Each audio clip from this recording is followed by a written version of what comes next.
When Ken Hildebrand is thrown from his quad bike in the remote Canadian wilderness, he's pinned to the frozen ground beneath half a ton of metal. I almost threw up just from the pain. Injured, alone, and exposed to all this savage region can throw at him, Ken must battle to stay alive. All he can do is hope that someone finds him before he either freezes to death or the predators closing in on him move in for the kill. My chances were very slim, very slim.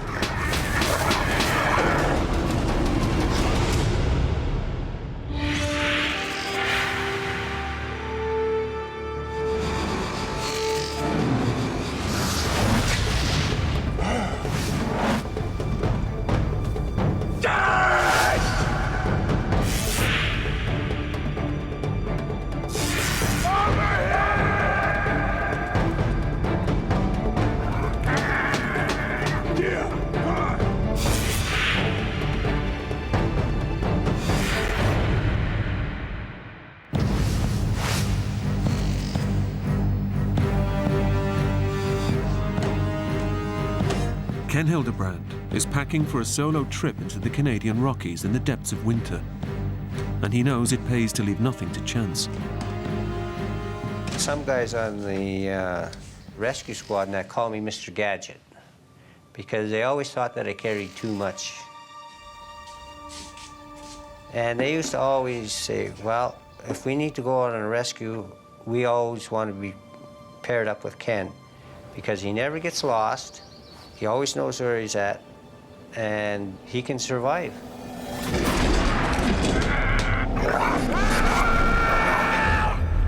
Yeah, no, I'm going up to Bob Creek to collect some traps. But, you know, I should be back in time, give or take an hour or 3. The survival expert regularly heads into the mountains alone and makes no firm plans about his return with his family and friends. Well, listen, if I don't show, we'll do it when Lil's back, okay?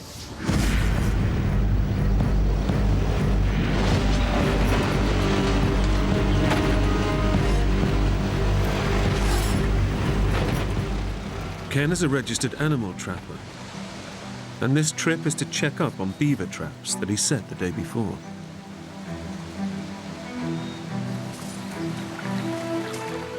We trap to keep a good, healthy population of animals.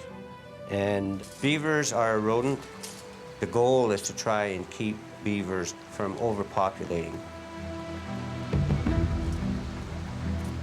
Ken loves the great outdoors, and nothing stops him from enjoying this vast wilderness, not even his disabled leg. I had polio. I had over 20 operations when I was a child. I mean, I was never supposed to walk. I threw the braces away and everything else, and I said, I'm going to walk. I'm going to do whatever normal people do.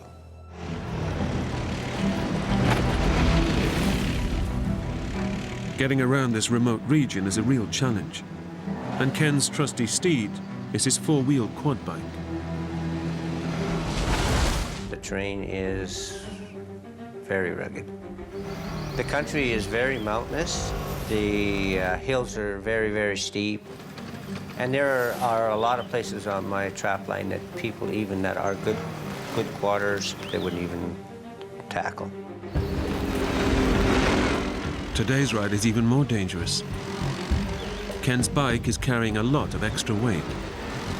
My quad, without any fuel in it, and that weighs 600 pounds. The beavers, 35 and 50 pounds a piece. Then the 3 gallons of gas, yeah, pretty close to 1,000 pounds. A small pickup truck would probably weigh that. The temperature drops below 0, and the wind picks up. So Ken calls it a day.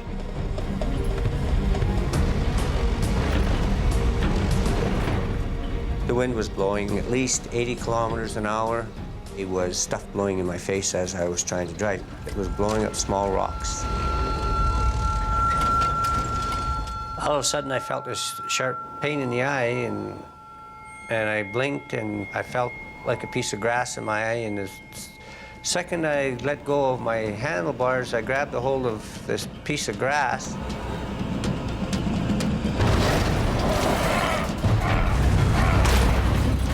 And the bike started going up and over. I was on the way down and I could feel the bike was following me over. It's just that there was nothing I could do.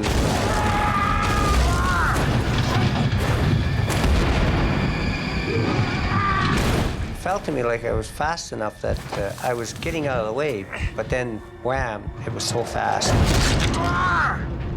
It just knocked me right face first into the dirt. And then I felt this excruciating pain in my leg. I could feel my foot. I could feel my ankle just totally dislocating and the bones were breaking. I almost threw up just from the pain. The steel rack rammed me in the smaller part of the back and drove me down and knocked the wind out of me. The pain was from my ankle and in the calf of my leg. I couldn't push and lift myself enough to move the bike. No matter how I tried to move my legs, I couldn't. The heavily laden quad has pinned Ken to the ground in the middle of nowhere.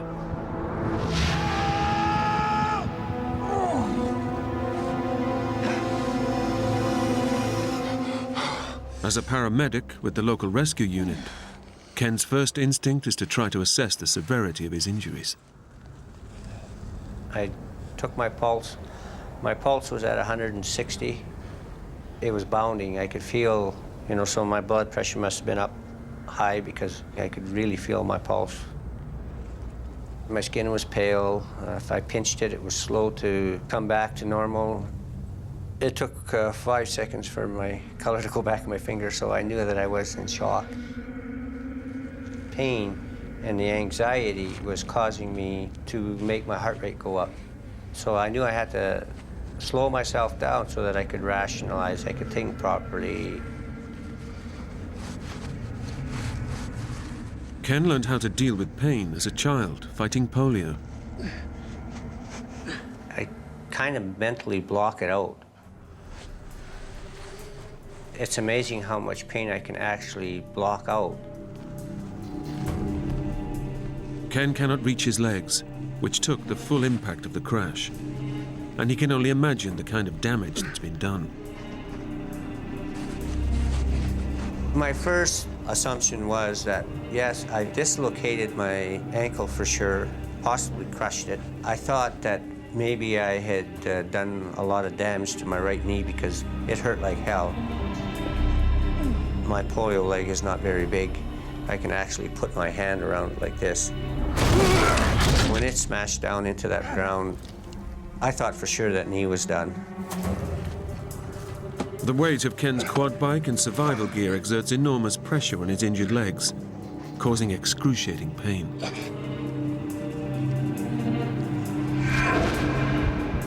It crushes his good right leg against his weaker polio leg, cutting off the circulation from his calf to his foot. Ken knows that to avoid permanent damage, he needs to act fast. My first reaction was, I need to get out from underneath the quad, even if I've broken my leg. So I looked around and tried to see if there's any sticks or anything I could grab. All of Ken's gear is still strapped to the quad.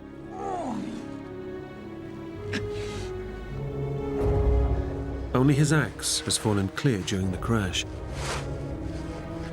But it's tantalizingly just out of reach.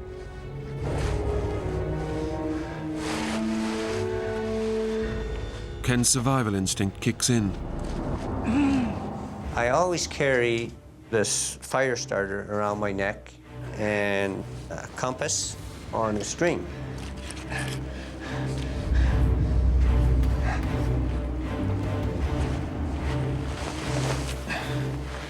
Getting his hands on the axe could mean the difference between life and death.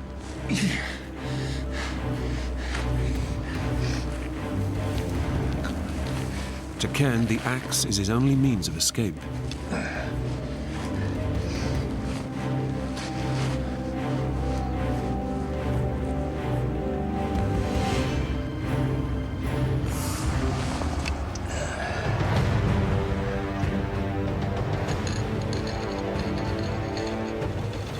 took me several tries or more to finally catch the butt of the axe handle. I thought right away, well, maybe I can use my axe as a leverage to push the quad off of me. But, trapped face down, it's impossible for Ken to get enough leverage on the axe handle to lift the quad.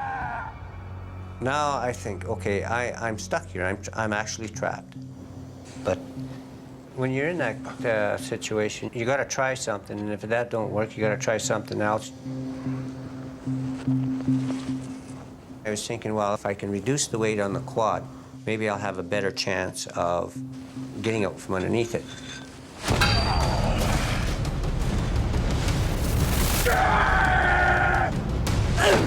But every strike causes agonizing pain to Ken's injured body as he tries to knock the heavy gear from the quad.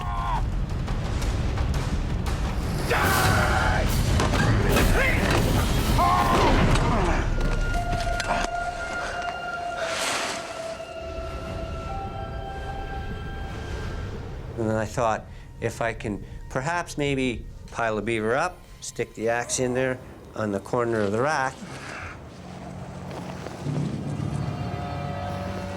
With the beavers under his arms, Ken's hoping the extra height will make a difference.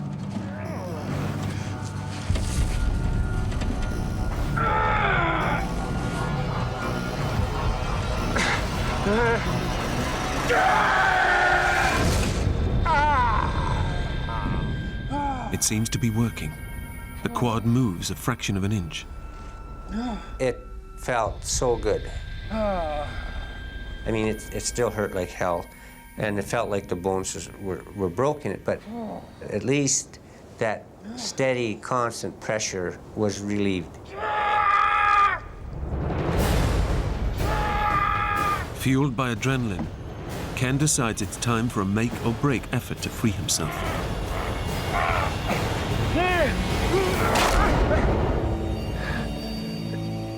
I've just broken my best chance of getting out of here, so what am I going to do now?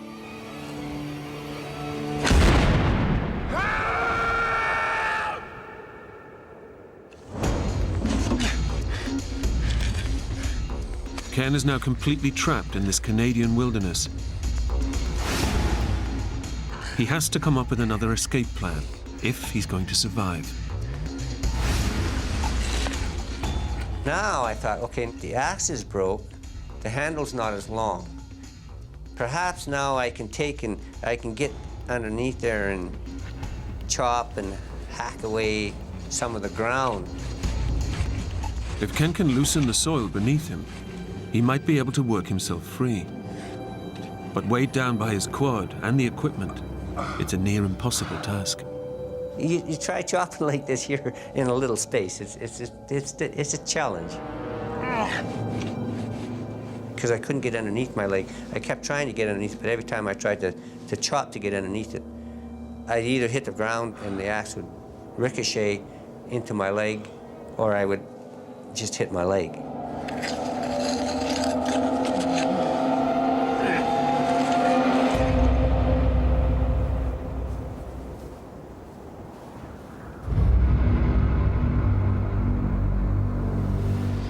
Despite the pain, Ken simply refuses to surrender and accept his fate. When you're caught in a survival situation like that, your attitude has so much to do with it. It's very easy to give up, to think that, oh, it's all despair, there's no hope. As long as you don't let those things get in your way and you stop and rationalize, it's surprising how many little things that you can do.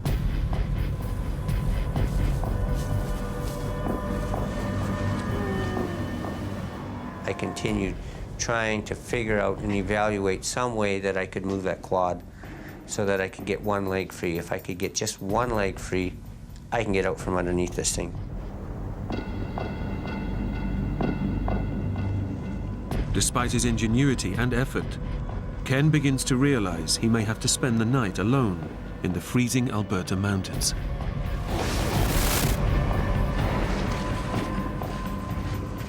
All your nerves at that point in time is raw. Your mind is going through a million things, like, how long is this gonna last?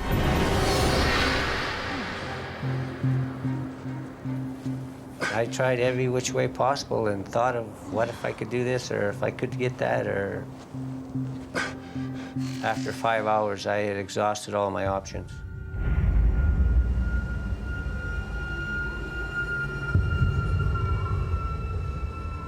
Darkness is closing in. The Rockies at night are deadly, especially in winter when the temperatures can plummet to 20 below. Freezing cold winds rush down off the mountains, and these howling gusts play tricks with Ken's mind.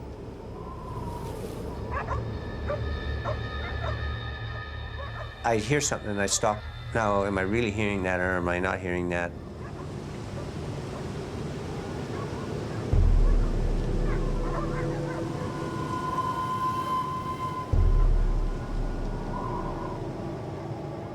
In fact, I was. Incredibly, Ken has crashed his quad just half a mile away from a farmer's house. If somebody would just hear his cries, his ordeal would be over. When I first heard the dogs, it gave me a little bit of spark of hope. Well, maybe I won't have to spend the night after all. Ken's prepared for every eventuality. He even carries a whistle around his neck, which he uses to attract attention. The dogs, of course, because they have so much better hearing than a human, they could hear me.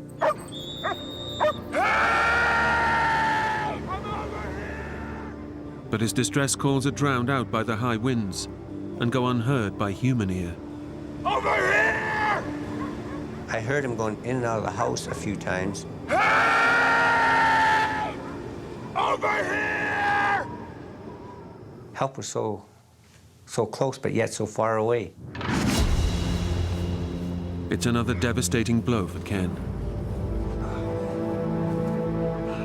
And to make matters even worse, all of the gear and supplies that he's bought that could keep him alive are tied to his bike, completely out of reach. What I had on my quad, I could have survived for a month, no problem. I had water, I had a hot coffee in it, my first aid kit, of course, and a sleeping bag that's good for 40 below. Without all this life-saving equipment, Ken faces the ultimate test of his survival skills.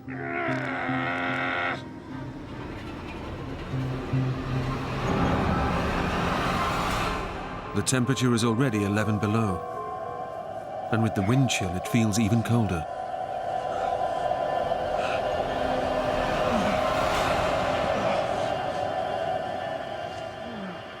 He might die of hypothermia if he doesn't think fast. I knew that the wind, the cold could kill me easily in a matter of probably half an hour or less if I went to sleep.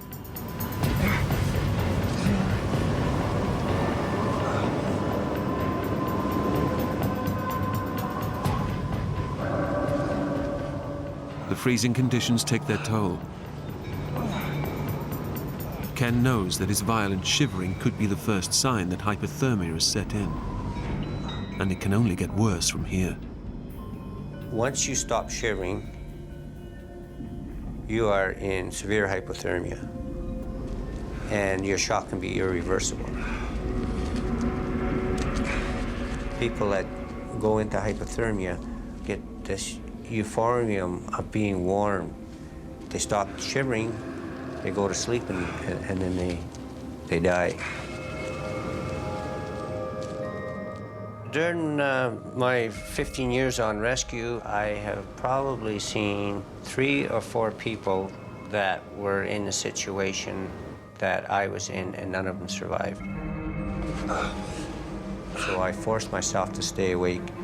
And even when I got to the point where I couldn't shiver properly, I would deliberately force myself to move to simulate shivering. I knew I needed to keep my body heat from going into the ground. If Ken skins one of the dead beavers, he might be able to slide its fur underneath his body for insulation. But there's a danger the smell might also attract predators. And with his axe broken, he's powerless to fight them off.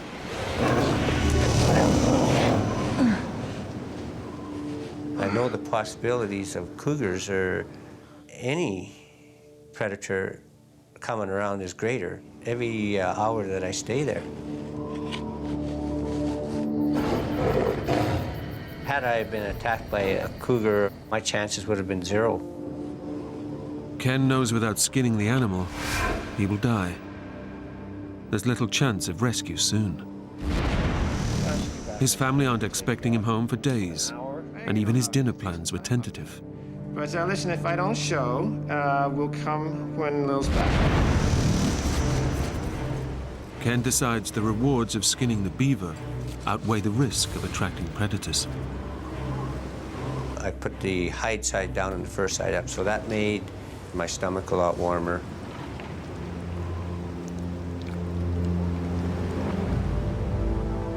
The temperatures continue to drop, and it's another 8 hours until sunrise. The beaver's pelt gives him some temporary relief, but at a cost. The smell of fresh carcass could be carried for miles around, with predators soon picking up on the scent. Ken's greatest concern is dehydration. It's been 12 hours since his accident, and he hasn't been able to drink any fluid. I had already been sweating for quite a bit because of the pain. Number 2, the exertion I was using trying to move this quad.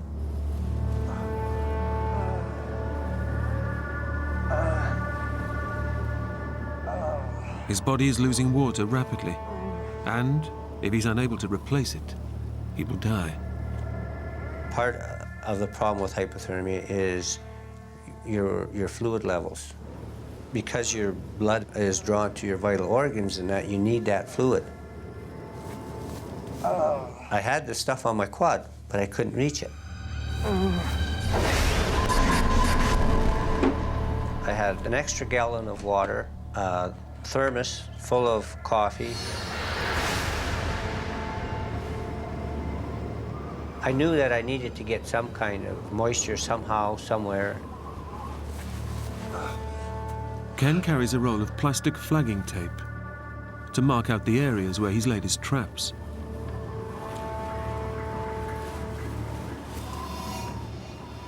Now he has an idea that he can use it to save his life.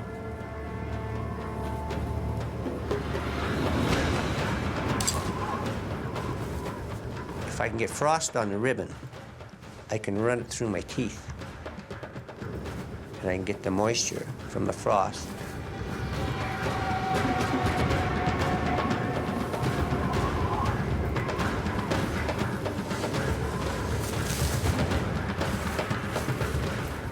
I don't know how much moisture I got from it, but it was enough to keep the inside of my mouth a little bit moist at times.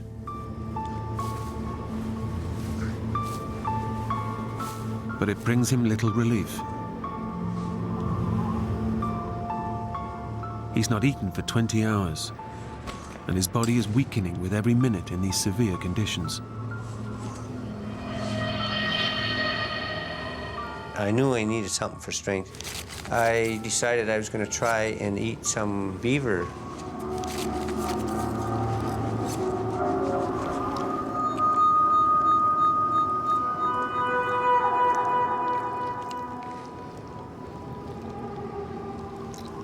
It was like meat that's crystallized, partly frozen.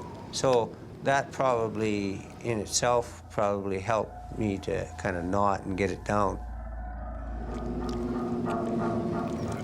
But it wasn't the pleasantest thing that I've eaten.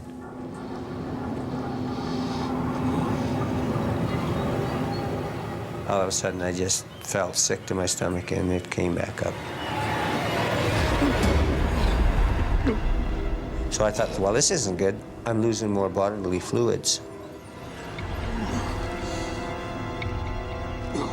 Every decision Ken makes now could mean the difference between life and death.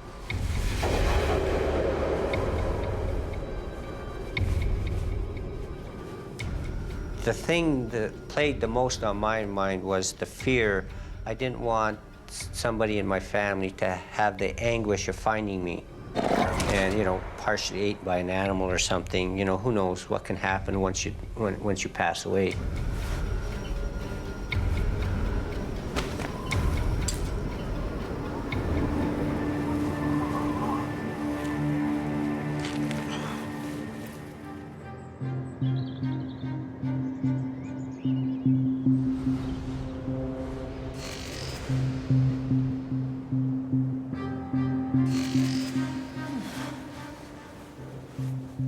After 15 hours of darkness, Ken's survival knowledge and sheer strength of will have seen him through the night, crushed under his quad bike in freezing temperatures.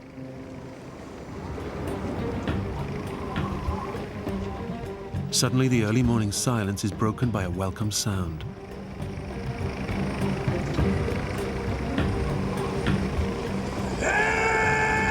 I'm thinking, the rescue crew is finally coming. It's about damn time I'm going to give them guys hell.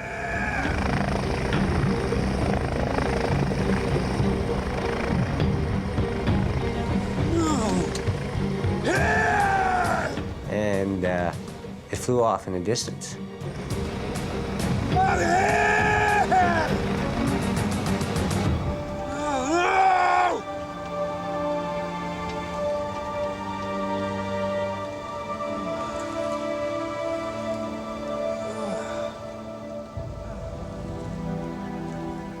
Once again, Ken's chances of rescue are just out of reach. Desperate for help, he tries to alert the farmer again.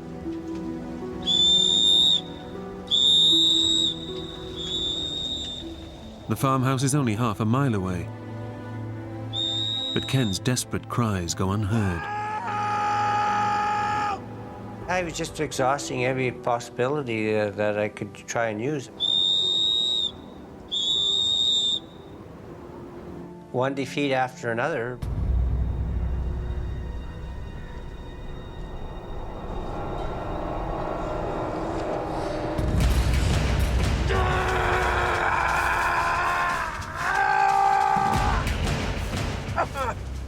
At that point in day 2, I wasn't really sure how long I'd be able to survive.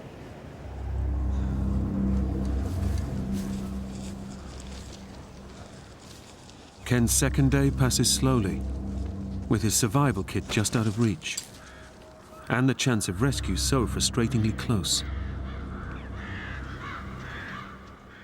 All he can do is lie and wait, and get what moisture he can. He's still covered in the scent of fresh meat, and the dangers of night threaten again.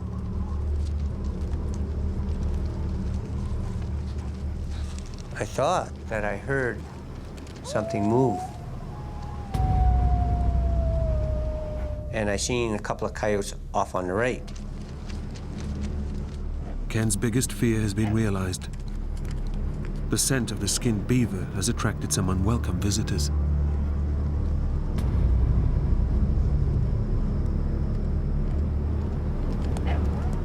Even from a distance, the coyotes can see that Ken is trapped and can't move.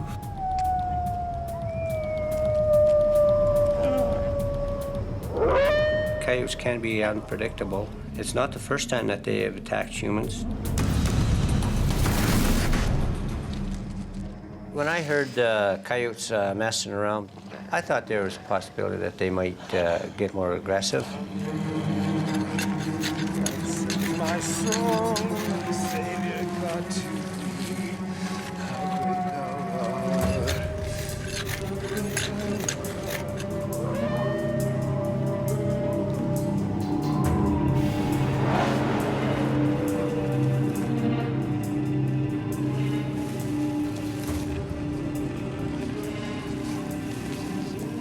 I got a couple of rocks, and I've got the broken axe handle laying there.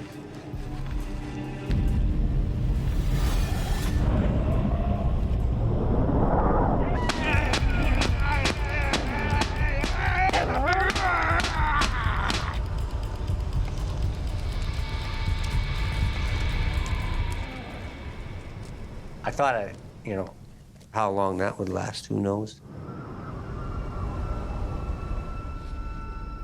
Ken has already been trapped for over 30 hours.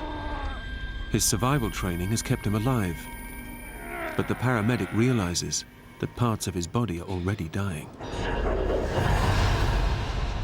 The constant pressure of the quad's wheel and the swelling in his right leg is causing serious nerve and tissue damage. Ken knows that even if he is found now, his good leg might not survive. During the night, it got to a point where it was like your foot goes to sleep and you get all those needles and pins going through it. I figured, well, my foot is beyond saving now, for sure. The hopelessness of his situation starts to take its toll. We just finished celebrating my granddaughter's birthday. I was thinking about that quite a bit because my daughter had videoed me dancing with my grandkids.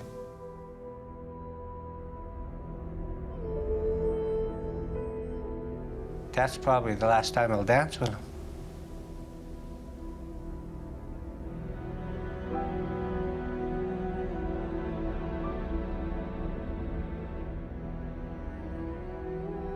I'll be missing out.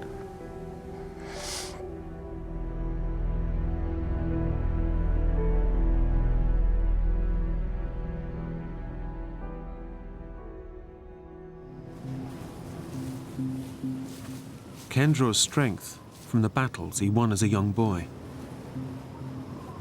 I've been through worse than that. I mean, I was never supposed to walk. I had 20 operations when I was a kid, and I threw the braces away, and that much of a challenge that I can't overcome that. To thee, my Savior God, to thee. It works wonders for your morale if you sing. It also, if there was something coming close, they knew that I was human, and perhaps they might stay a little further away before they found out, what kind of circumstance I was actually in.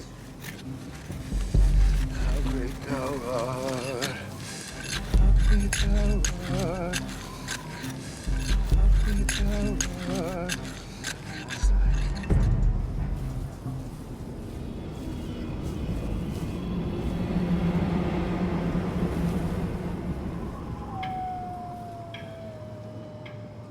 Just before daylight, they came back. The coyotes have returned, and this time they changed their tactics, closing in on Ken from behind.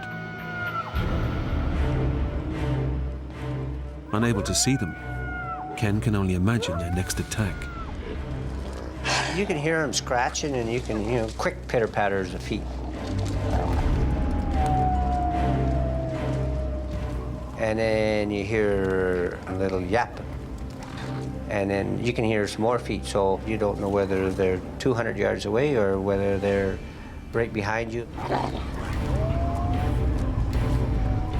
They were definitely excited, and they were getting each other excited. As the coyotes move in for the kill, they discover one of the dead beavers that fell off the quad during the crash. It sounded just like they were fighting over it. They sounded like they were a lot closer.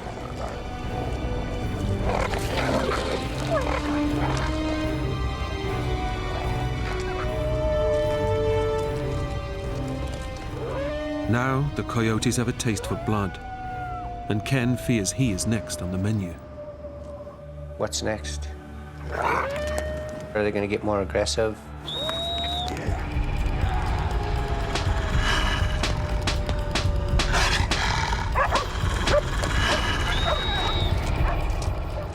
The frenzy of noise seems to attract the attention of the dogs in the nearby farmhouse.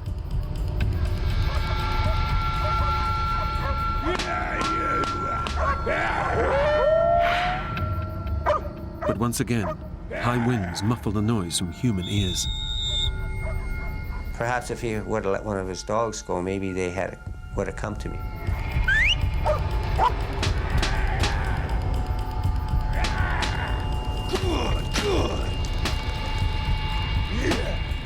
The noise seems to scare off the coyotes for now.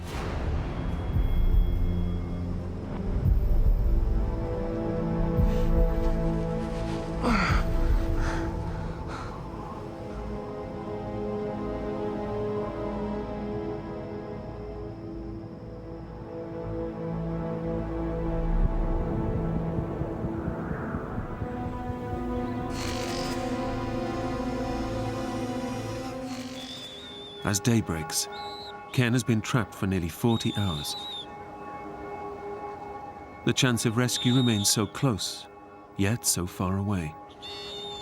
Every time that I could hear the sound of the dogs barking, or I could hear the farmer opening a door, and I would blow the whistle,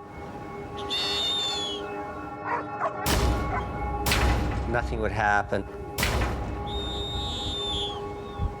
It was very frustrating, damn frustrating to, what's going on? Why cannot something come my way for a change? Why can't my luck change? I'm the type of guy that, you know, like, I've always been very independent, and this is the first time I found myself in a situation where I couldn't rely on myself to get myself out of it. Ken's friends and family still have no idea he's missing, and no rescue operation has been launched. You know, I was down, definitely I was down. As a paramedic, Ken knows his body is rapidly deteriorating. I knew that shock was probably getting worse. My core body temperature was definitely dropping.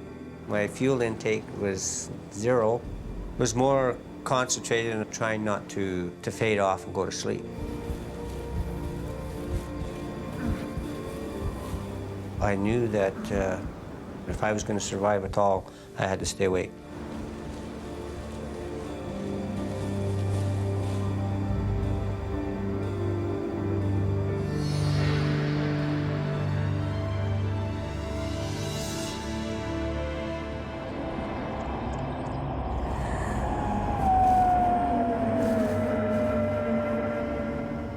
Just before dark again, the coyotes came back and there was a few more. I was so intent and focused on what these coyotes might be doing. One can only imagine and think because you can't see them, right? It's Ken's third night trapped under the quad, exposed, dehydrated, and close to death. And this time, the coyotes have returned to hunt as a pack.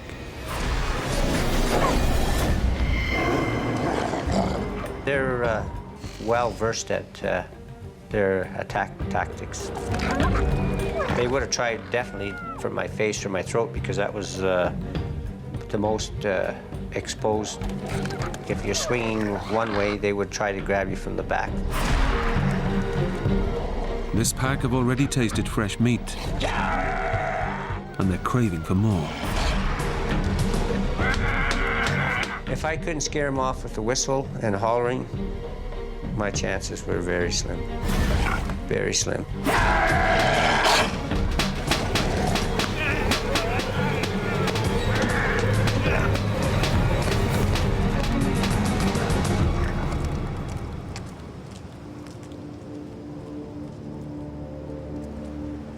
Ken's outburst is just enough to fend off the coyotes. But if he has to spend another night out there, they'll be back, and he may not have the strength to fight them off for much longer.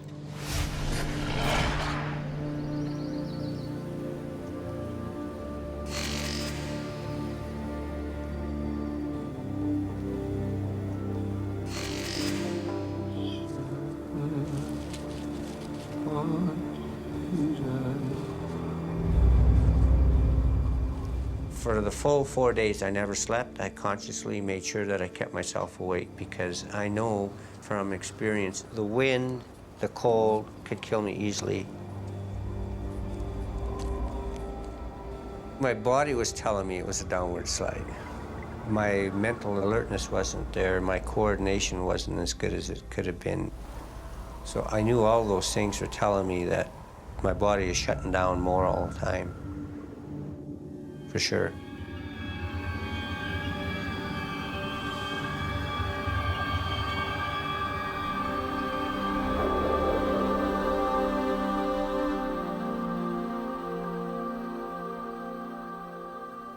My family was my primary focus. I can deal with whatever comes along. It's how can they deal with it? You know, how will it affect them? I thought that if I didn't make it, maybe while I still got my faculties together and I'm still able to write a message. I should write a message to them, just in case.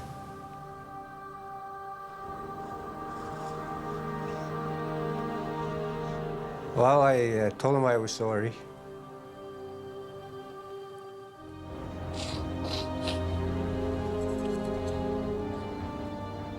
And I loved him.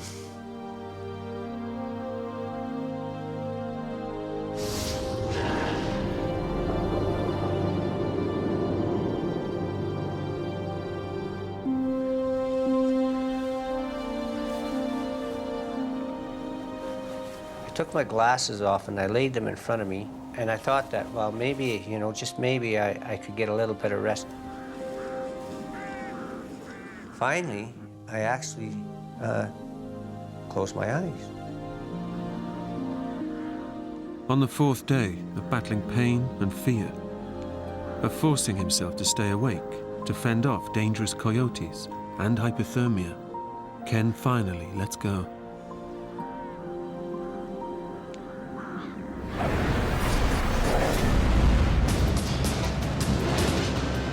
That morning was a nice day for a walk, and I decided to take my dog to a particular area to visit friends.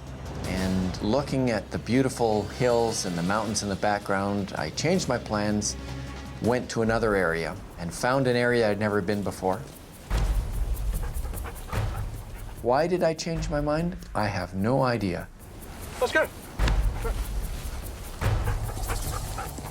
Search and rescue expert Roy Davidson seems to be being led by fate to a certain point in the mountains. I had no intention of being in that area whatsoever. I changed my plans 5 times to end up where I was. When I got down into the bottom of the valley, that's where I changed my mind again. Let's go. Come on. Come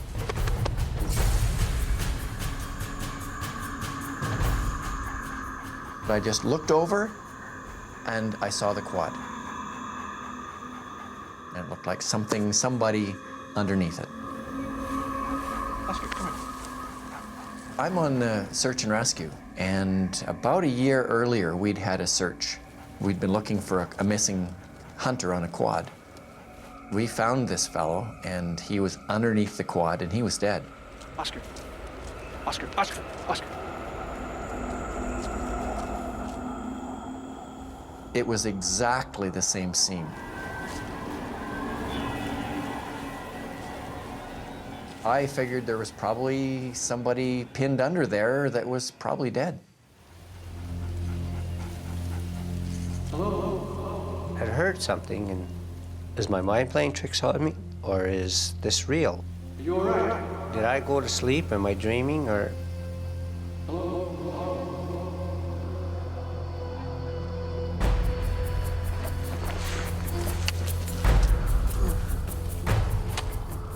I thought I was seeing things. I thought I was hallucinating. I said, oh boy, you know, this is getting really severe. Is it real? What's your name? Ken. I felt blessed. I felt lucky to be alive. I don't have to say goodbye to my family. The relief of like when they lifted the quad off of me, it was fantastic. You know, I just can't describe how great it felt, but it was short-lived. Come on. I tried to move my legs, and then I realized that I couldn't move my legs.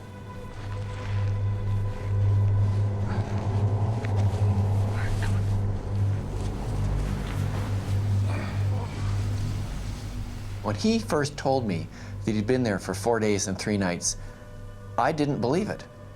He was very calm. He was very businesslike. He knew what he had to do. He thought his legs, or at least one leg, was broken. What were you doing out here? That was probably a place where the quad wheel was sitting on his leg and the flesh was frozen. I'm just gonna put this on. You've done that before. I knew that for 2 days I didn't go to the bathroom anymore. I knew that, you know, I could have liver damage, I could have kidney damage. I think the reason that Ken survived is he's tough. He's one tough dude.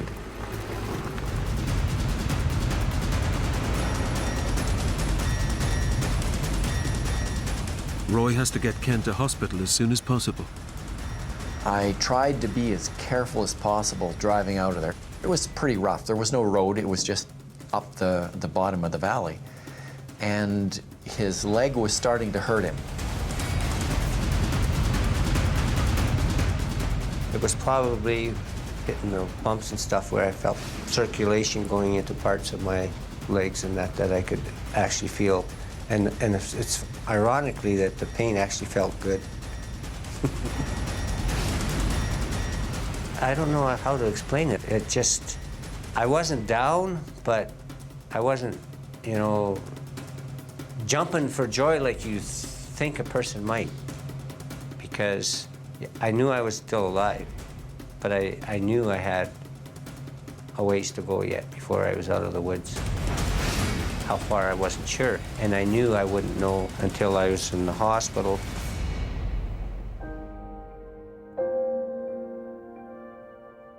Surgeons fought to save Ken's right leg, but eventually they had to amputate, leaving him with a prosthetic limb and his weaker polio leg. But with the same determination that he had as a child, Ken is walking again. I had no doubt in my mind that I wasn't going to walk again. I'm going to walk. It's not just you that has to survive, it's your whole family that has to deal with the issues that come up, and if you love each other, you'll make it through it.